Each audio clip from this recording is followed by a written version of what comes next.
Halo, jumpa lagi dengan saya Adi dari VA Pro Audio dan juga VA Channel.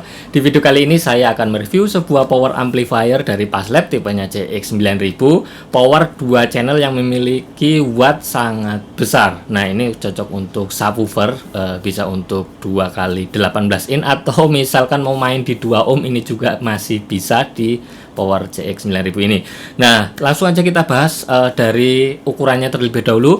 Nah, di power Paslab tipe CX9000 ini dengan ukuran untuk tingginya ini 3 yurak, kemudian untuk lebarnya standar ya 48 cm standar raknya. Untuk wattnya, nah ini yang pasti yang ditunggu-tunggu oleh teman-teman, informasi tentang wattnya yang pasti ya.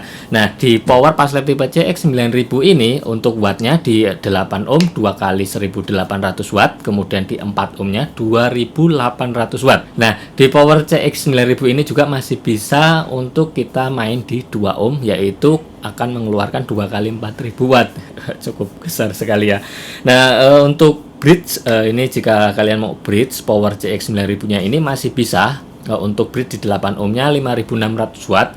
Kalau di 4 ohmnya ini bisa 8000 watt. Wah, keren banget. Kemudian untuk respon frekuensinya ini dari mulai 20 Hz sampai 20.000 Hz, di plus minus 3 dB, 0,3 dB sorry.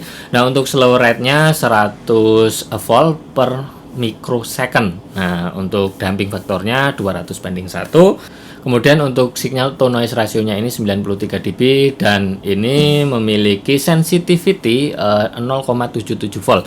Karena di bagian panel belakangnya nggak ada switch untuk bagian pemilihan sensitivity, jadi ini modelnya fix 0,775 volt. Berat dari power Paslab CX9000 ini sekitar 40 kg, jadi agak lumayan berat karena ini masih menggunakan toroid. Untuk bagian panel depan, jika kita lihat di bagian depan saya ini ada 2 level potensio atau gain untuk input di input 1 ataupun input 2. Kemudian ada LED indikator power, LED indikator untuk signal, protect, dan juga clip. Nah, power amplifier Paslab tipe CX9000 ini juga sudah dilengkapi dengan proteksi yang cukup baik. Di sisi sebelah samping-sampingnya ini adalah lubang untuk sirkulasi. Jadi ada kipas yang dari belakang, sirkulasinya dari depan masuk, dari belakang ini membuang udaranya.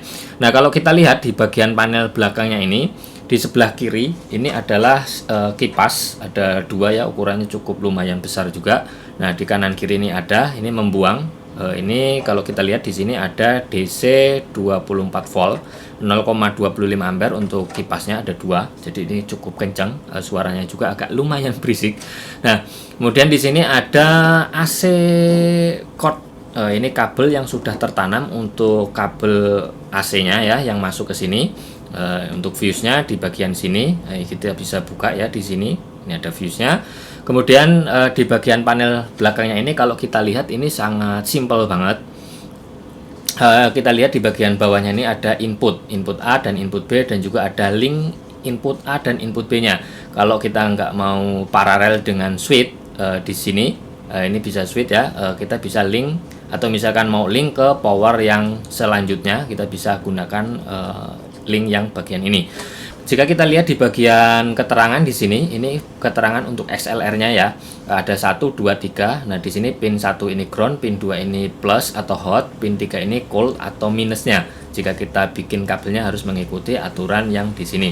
Kemudian di sini ada output mode, ini bisa stereo ataupun paralel ataupun bridge. Jika kita mau memposisikan power ini bekerja stereo, maka switchnya harus kegeser ke kanan. Jika paralel, jadi masuk ke input A, maka power ini sudah bisa mengeluarkan 2 channelnya ini langsung keluar tanpa harus masukkan input di A dan B nya.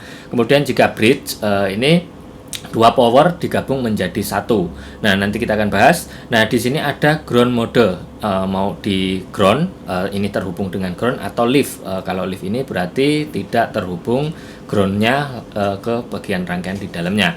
Kemudian kalau kita lihat di bagian atasnya, di sini ada binding post. Ini binding post. Kemudian ini ada speakon outputnya. Nah, kalau di speakon outputnya kita bisa pilih, bisa gunakan binding post ataupun speakon di sini.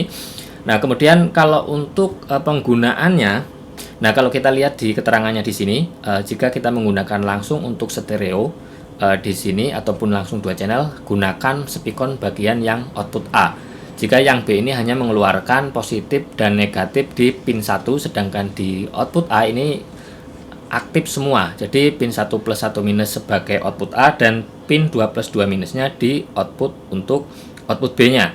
Nah, jika di bridge bisa gunakan di sini, jika di bridge kita bisa baca di sini juga keterangannya. Jika di bridge, yang plus bagian yang B ini menjadi minus, yang plus bagian output A ini sebagai plusnya. Jadi ini plus, ini minus jika posisinya bridge. Oke, pembahasan singkat tentang power amplifier Paslab DPC X9000 ini semoga bermanfaat untuk kalian yang masih penasaran dengan power amplifier ini. Semoga ini bisa menambahkan informasi untuk kalian semua. Terima kasih, saya Adi dari VA Pro Audio dan juga VA Channel. Sampai jumpa.